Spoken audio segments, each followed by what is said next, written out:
Now that we've learned some of the basics for how you handle and convert logarithms, we're going to get a little more in depth in this lesson and start learning about different properties that logs possess.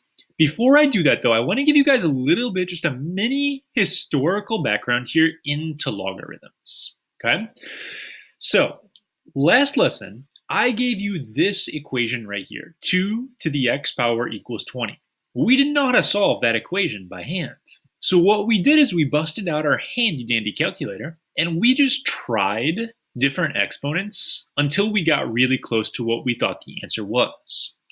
But I want you to picture you guys were living 100, 200, 300 years ago where there are no calculators and you don't have the ability to just guess and check and just type stuff in and get the answer.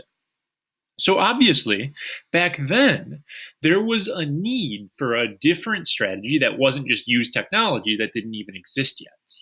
So there was this guy, I'm oversimplifying a little bit here with his story, but the basic idea was this Scottish guy back in the 1500s named John Napier is most commonly attributed as like the guy who developed logarithms. And what he did is he basically created tables, just giant tables, where he worked out the problems ahead of time. So, for example, for my problem right here, I would look at a table perhaps, and I would see, oh, if I want to get a 17, this is the exponent you have to use. If I want to do an 18, this is what I use, etc. But picture that, like, okay, this is only for 2 right here. We'd have to make a whole separate table for 3 and for 4, and that's just a huge mess. So the one that they went with at first was actually 10, because powers of 10 are a lot easier to work with than some of the other powers. Picture, you guys know 10 to the first is 10, 10 to the second is 100, etc. So they decided 10 would make a nice base because doing exponents on 10 isn't so bad. So this guy spent decades of his life, a really long time, evaluating what you would get if you did 10 to the 1.1 power, if you did 10 to the 1.11 power, if you did 10 to the 1.12 power, etc. He basically, and I don't even know how he managed to do it, but he found these answers and he compiled them into giant tables that looks like this. There were like books you could buy that were just tables of logs. And this at the time was so revolutionary because you basically could get answers to problems that before then we couldn't have known how to do. There's a lot of other stuff you can do with logs that I'm not going to teach you.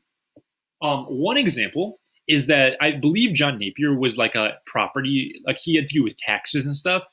And what he would do, or what they would have to do to pay taxes based on your property, is they would have to figure out the area of your lands, and that would charge you however much money based on that.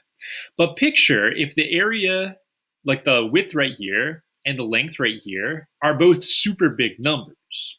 If I was going to multiply big number times big number by hand, that's a really awful thing to do.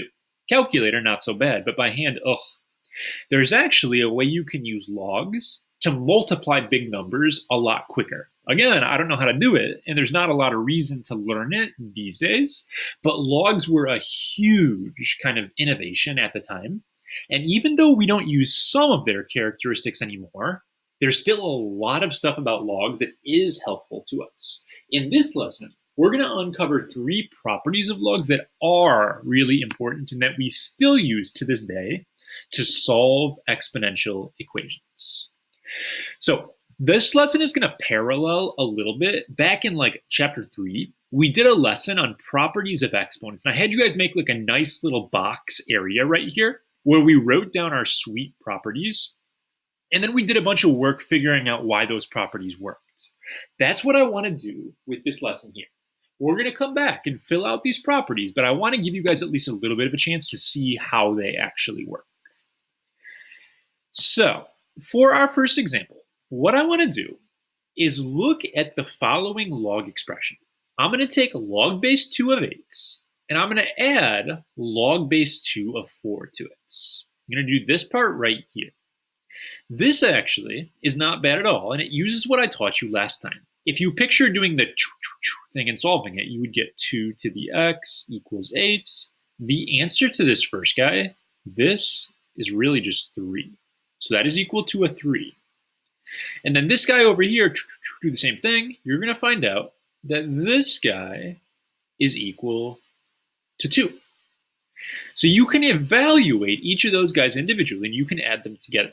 I want you guys to go ahead and do this other just thing I randomly happen to put on the same line and tell me what this guy equals right here.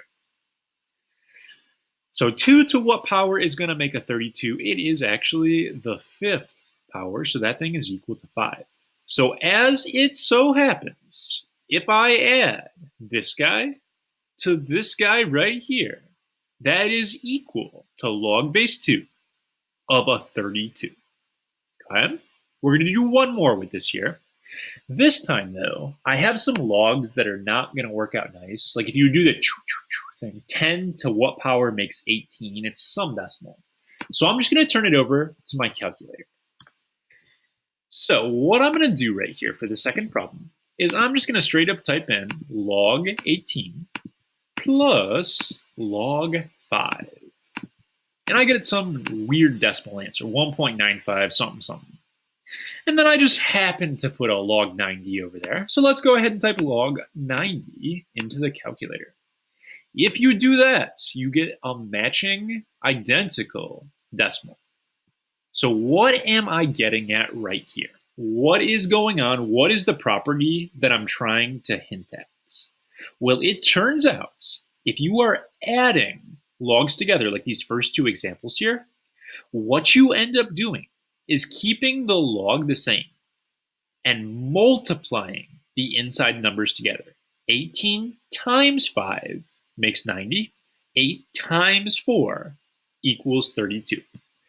That is my first log property right here.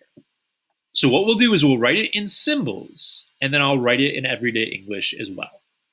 So let's go with log base, I'll use n of a plus log base n of b. If I add two logs together that are the same base, what I'm going to do is combine them into one log, still the same base, but I have to multiply the insides together. So in everyday English, what I'm going to say for this, adding logs with the same base. So if they're different bases, you can't do anything. But if they have the same base, if you add logs, you are going to multiply the insides. I'm going to attempt to justify that to you guys, but let's go and do our second property before we do that. So moving back to our examples over here, I want to look at a subtraction example. Two subtraction examples here. So these are all ones that have nice answers, and you guys can go ahead and work these out individually just for the practice. So go ahead and try each of these out, and you'll see that it works. 3 to the 4th power makes 81. 3 to the 1st power is 3. 3 to the 3rd power is 27. 4 minus 1 does equal 3. This one you can actually do by hand as well. 10 to the 3rd is 1,000. 10 to the 2nd is 100. 10 to the 1st is 10. So according to my two examples, which I can see going on right here, when I subtract two logs with the same base, the inside numbers actually get divided. 81 divided by 3 is 27. 1,000 divided by 100 is 10. And that is the second property that is true of logarithms. So our second property that we're going to write down is going to look real similar to the one I just wrote.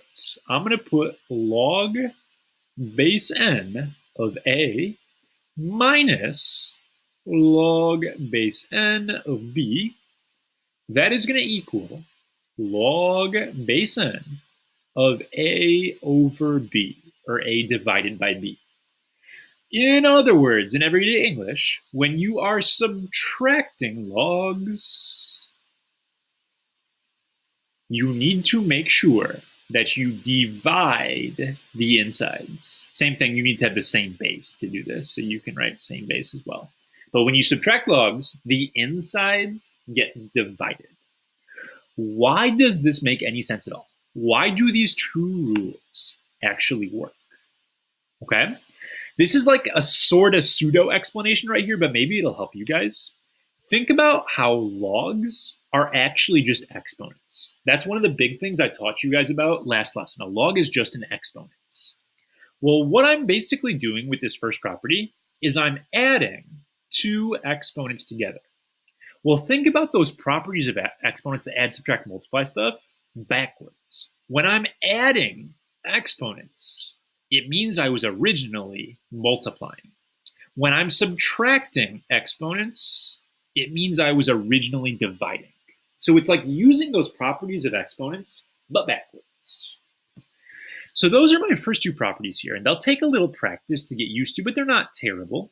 We have one more property that I'm not even going to try to justify right here. It's just kind of confusing, and I'll show you that it works, but I don't have a good reason for nice clean reason like I did right there. Also, I'm going to go ahead and throw a base on this so I can take the opportunity to show you guys where this button is on the calculator. So I'm going to change this to be a base 4 for this problem here. So I'm just going to type these in the calculator straight up right here.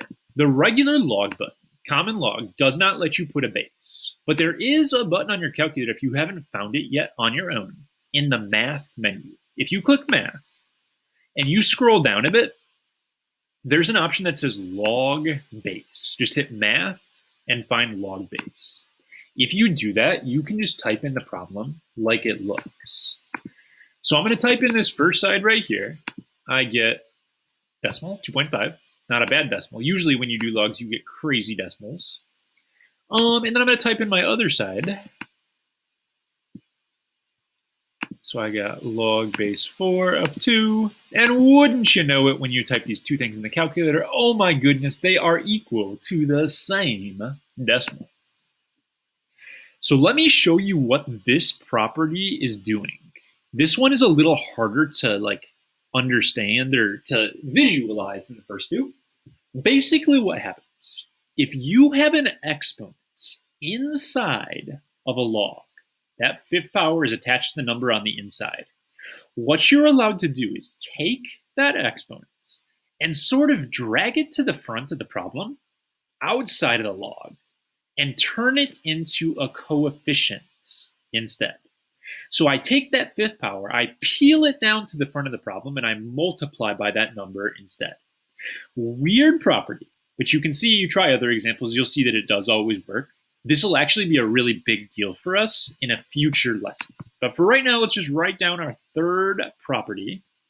So if I was going to write this guy in symbols, let's go with log base n of a to the b equals b times log base n of a.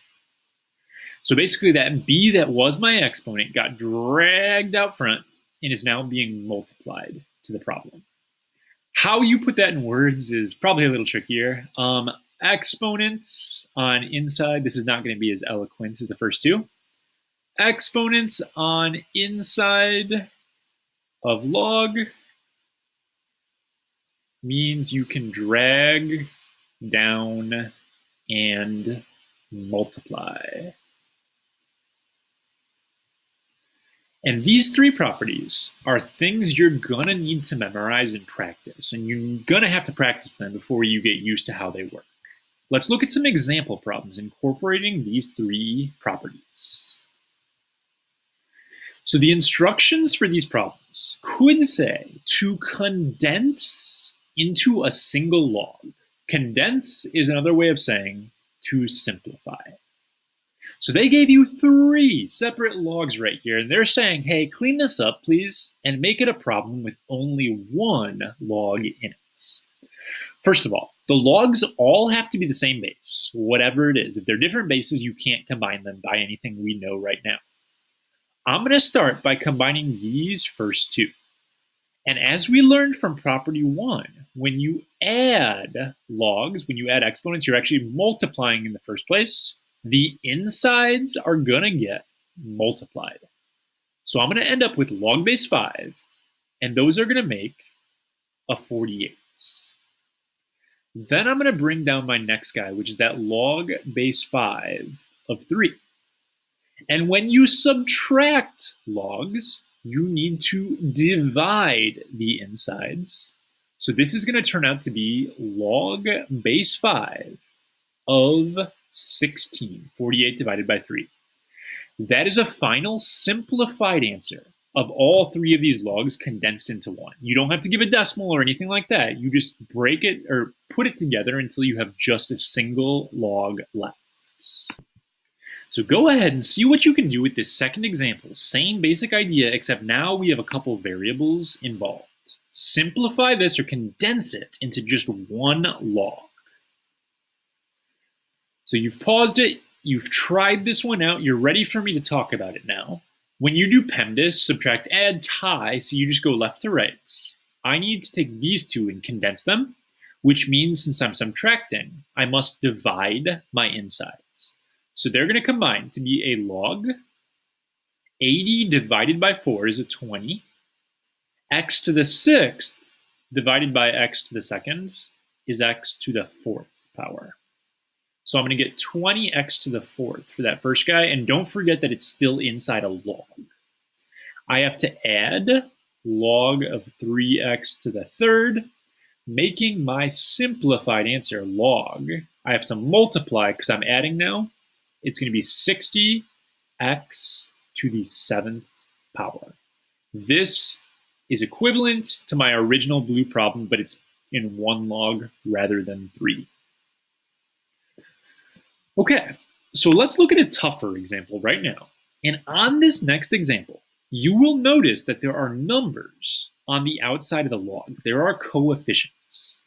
When you look back at our original properties, the 3 properties in the list, these properties, all 3 of them, have a regular plain log with a coefficient of 1, meaning you're not allowed to just randomly add them when there is a number in front of the problem. So ordinarily, we'd be in a little trouble right now. But we've got this third property that shows us what to do when there is a number out front, right? Where my cursor is right here.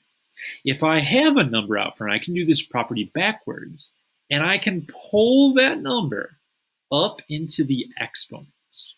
And that's exactly what's going to happen on this next example. You cannot combine these when there are numbers in the fronts. So you need to make sure the first thing you do is you take those numbers and you use that third property to pull those numbers up and make them your exponents. This can feel a little weird and probably confusing here, but it just takes a little bit of practice. On the second problem, you do have the option of doing a -2, but that makes things more confusing, I think. So I'm going to keep the minus, and I'm just going to pull up my +2 instead. Now I need to simplify these. This exponent is going to go to both parts. This guy is going to say log base 2, and 4 to the 3rd is 64. I would multiply my powers. I'm going to get 64x to the 6th for my first guy. Then I've got my minus that I just dragged down. It's going to go log base 2, and 2 squared is 4. X squared is x squared. Just looks like this. And then I can actually go ahead and I can do the problem like normal now. So since I'm subtracting, I divide my insides. I get log base 2 of 16, and I have to subtract because I'm dividing, so it'll be 16x to the 4th. Now, I would not expect you to do this on your own, so it's okay if you don't want to, but this problem actually, just by luck, happens to work out nicely. If I was going to put, I'm not going to use x, I'll use like y, since I've got something new going on here, and do the thing, 2 to the y equals this, you can sort of figure out, at least for the number part, what's going on. I'm not even going to bother with that, honestly. Forget I talked about that. You can just leave it as 1 log, and then we're good to go for that one. Let's do one more, and this one usually trips kids up because they don't know what to do when instead of multiplying by a number, you're dividing. So make sure you pay attention to this next one here. Pause me if you think you know what you're doing and try it out yourself. The idea is when you divide by a number, like when you're dividing by 3, that's the same thing as multiplying by a 1 over 3. So what I'm going to end up doing right here is treating this 3 like a fraction 1/3, and then you drag it up to the exponent just like before. So I'm going to pull up my exponent of 1 over 3. I'm going to keep the minus here. And then on this next one, this is like having a 1 over 4. So that 1/4 power is going to get pulled up to my exponents. So looking at these parts right here, I'm going to have to make sure I distribute my exponent to both parts. 216 to the 1/3 is the cube root of 216, which works out nicely. It's a 6, and I would multiply these powers. So this guy is a 6x squared. The second guy, 81 to the 1/4, 4th root of 81, is a 3. And then I multiply these, I'm going to get x to the 3rd. And now I need to divide my insides. When I do that, I'm going to get log, 1 log. I'm going to write it unreduced for right now, just so you guys can see what will end up happening. This is what I'm doing. I'm dividing my insides. So I'm going to end up getting log. It's going to be a 2 up top, and I actually have an x on the bottom for this one because the power on the bottom is bigger than the power on the top.